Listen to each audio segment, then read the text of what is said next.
السلام عليكم ورحمة الله وبركاته. عساكم بخير طيبين إن شاء الله. كيف جواكم؟ نحن عندنا والله مرة حر، يمكن في السعودية أعلى درجة الحرارة عندنا في الشرقية. الله يكون في العون والله يرحمنا برحمته. فكنت قبل يومين شفت فيديو ومرة عجبتني الوصفة، وصفة سلطة لبن بالباذنجان.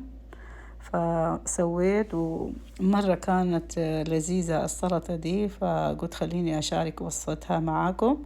فنبدأ ونقول بسم الله.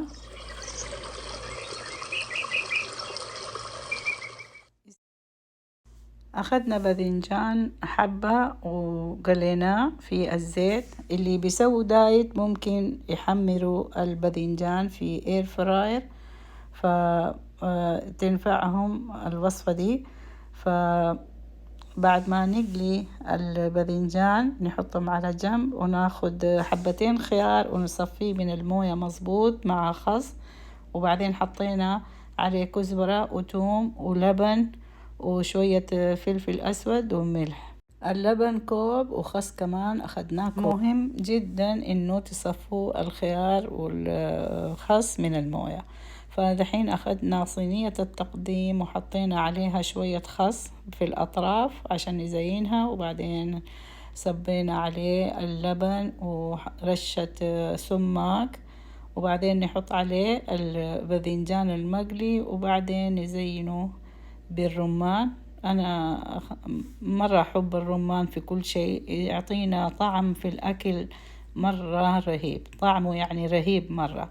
وبعدين زيناه بالبصل الأخضر، وكده صارت السلطة اللذيذة جاهزة. فممكن نقدمها زي كده يعني بطريقتين، هي زي ما انتوا شايفين نقدمها بالصينية كده، او نطبقها ونحطها يعني في اوراق الخس، نحط الباذنجان وبعدين نحط عليه لبن زي ما انتوا شفتوا في بداية الفيديو. فالطريقة هديك كمان روعة، وحتى هذه روعة. فإن شاء الله عجبتكم الوصفة، فلا تنسوا تسووا لايك وشير وسبسكرايب. فنتقابل تاني في فيديو جديد مع وصفة جديدة. مع السلامة.